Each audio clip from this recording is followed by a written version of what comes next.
Horror कहानियां थी। जाग उठी डायन। राजस्थान के एक छोटे से गांव में रहती थी रुक्मा देवी। उम्र यही कोई 60 साल की होगी उनकी। गांव के लोग कहते थे कि वो औरत नहीं बल्कि डायन थी, क्योंकि शादी होते ही रुक्मा के पति की मौत हो गई और फिर धीरे धीरे उसके परिवार के सब लोग एक एक करके खत्म हो गए और साथ ही गांव में पड़ा अकाल। जमीन सूख गई, खेती सूख गई, लोग भूखे मरने लगे। रुक्मा को गांव से बाहर निकाल दिया गया और तब से वो गांव के बाहर झोपड़ी बनाकर रहने लगी। कोई भी रुक्मा के घर के आजू बाजू से गुजरता तक नहीं था। एक दिन गांव के रहने वाले रतन और उसकी पत्नी आनंदी को दूसरे गांव से आते वक्त रात हो गई और अंधेरे में रास्ता भटक के वो रुक्मा की झोपड़ी के पास जा पहुंचे। अरे आनंदी, ये क्या हो गया? हम तो रुक्मा डायन की झोपड़ी के पास आ पहुंचे। अब तो सब बुरा होगा। जल्दी जल्दी से निकल यहाँ से। हाँ जी, सही कहते हैं आप। ये डायन हमको खा जाएगी। जल्दी भागो यहाँ से। तभी रुक्मा झोपड़ी से बाहर आती है। अरे रुको, तुम लोग यहाँ मेरी झोपड़ी में आराम कर लो और देखो, इस रास्ते पर आगे मत जाना। हाँ, हमें आगे जाने से इसलिए रोक रही है ना, ताकि हमें मार डाले तू? अरे ना ना, मैं तो तुम्हारी जान बचाना चाहती हूँ। मेरी बात तो सुनो। डर की वजह से आनंदी और रतन वहां से भाग जाते हैं, लेकिन फिर अगले दिन गांव में खबर फैलती है कि रतन और आनंदी ने अपने घर में फांसी लगाकर आत्महत्या कर ली। वजह क्या थी किसी की समझ में नहीं आया। अगले दिन गांव में जोर का तूफान आया और भयानक तरीके से किसी के रोने की आवाज गूंजने लगी। अरे भाई, लगता है उस डायन रुक्मा ने गांव पे काला जादू कर दिया है। हाँ भाई, मुझे भी ऐसा ही लग रहा है। लगता है कल आनंदी और रतन मर गए। लगता है ये उसी का किया धरा है। हमें सरपंच के पास चलना चाहिए। वो दोनों आदमी सरपंच के घर पहुंचते हैं। अरे, तुम इस वक्त यहाँ पर क्यों आए हो? जानते नहीं बाहर क्या हो रहा है? कितनी डरावनी आवाज गांव में गूंज रही है। बस मालिक, किसी तरह आ गए। पूरे गांव वालों की जिंदगी का सवाल है। अरे मालिक, ऐसे तो सब एक एक करके मर जाएंगे। तो क्या चाहते हो? क्या किया जाए? मालिक, हमें रुक्मा को मारना होगा। अरे जब तक वो डायन गांव में जिंदा रहेगी तब तक गांव में ये सब होता ही रहेगा।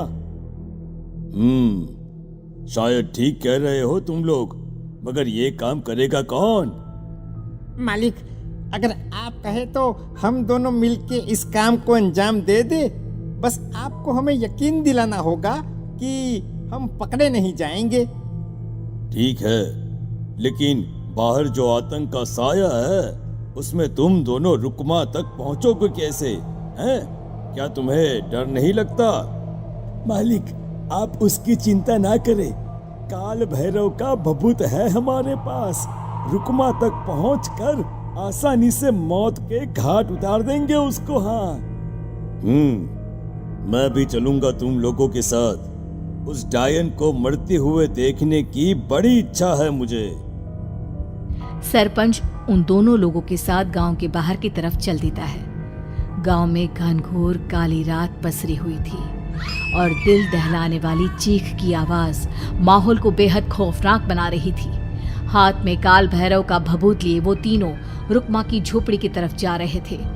वहां पहुंचने के बाद, ये लो खंजर और पार कर दो इस डायन के कलेजे के अंदर। मालिक, आप बस यहीं खड़े होकर नजारा देखो। आज ना बचेगी ये। हाँ मालिक, ये भभूत अब इसकी जरूरत नहीं है।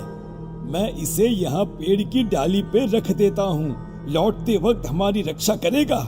वो दोनों आदमी चुपके से सोती हुई रुक्मा देवी के ऊपर वार करते हैं। एक जोरदार चीख से वो इलाका गूंज उठता है, लेकिन अचानक रुक्मा के शरीर से जो खून बहता है उसका रंग नीला था। ये देखकर वो दोनों आदमी डर से कांपने लगते हैं। अरे अरे अरे अरे, ये क्या? अरे इसके खून का रंग तो नीला है। अरे तो क्या हुआ? डायन जो ठहरी इंसान नहीं है ये, और आज इस बात का पक्का यकीन हो गया है। मर गई चुड़ैल, मर जाने दे। चल सरपंच साहब को जाकर ये खबर सुनाते हैं। वो दोनों जैसे ही बाहर आए, उन्होंने देखा सरपंच की लाश पेड़ पे लटकी हुई थी। ये देखकर वो दोनों डर के मारे चीखते हुए वहां से भागे, लेकिन तभी एक बेहद डरावनी औरत उनके सामने आकर खड़ी हो गई। कहाँ जा रहे हो?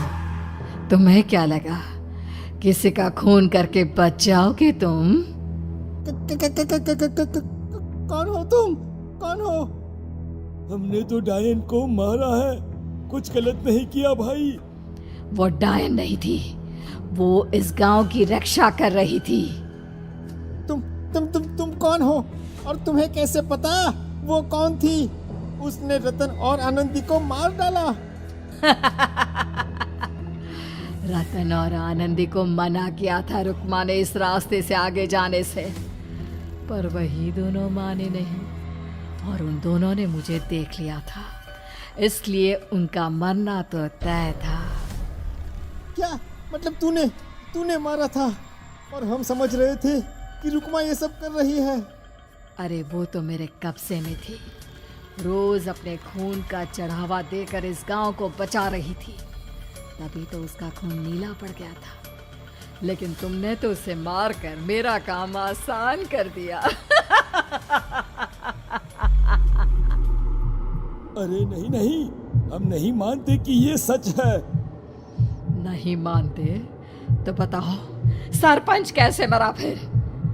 क्योंकि उस वक्त तो तुम लोग रुक्मा को मार रहे थे ना, जवाब दो। हाँ, बात तो सही है। इसका मतलब इसका मतलब अब तुम लोगों ने अपनी मौत को खुद दावत दी है, क्योंकि जो तुम लोगों को बचाने की कोशिश कर रही थी वो तो अब रही नहीं। अरे लेकिन कौन है वो जो हम लोगों को मारना चाहता है? आत्मा, रुक्मा के घर वालों की आत्मा। वो लोग कोई आम आदमी नहीं, खूनी भेड़िए थे, और रुक्मा ने उनका ये राज जान लिया था। रुक्मा के अंदर शक्तियां थी जिसके चलते उसने उन सबको खत्म कर दिया।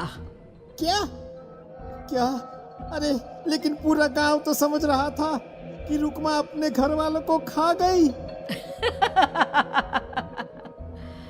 खा रुक्मा नहीं, मैं आ गई। क्योंकि असली डायन मैं हूं, और अब कोई नहीं बचेगा इस गांव में, कोई नहीं। भागो तुम दोनों। वो दोनों आदमी पागलों की तरह भागते हुए गांव पहुंचते हैं। वहां देखते हैं कि पूरा गांव खुद की नदी बन चुका था। हर तरफ लाशें ही लाशें पड़ी थी, और रुक्मा के मरे हुए घर वाले उन लाशों को खा रहे थे। कुछ देर के बाद उन दोनों का भी वही हाल हुआ।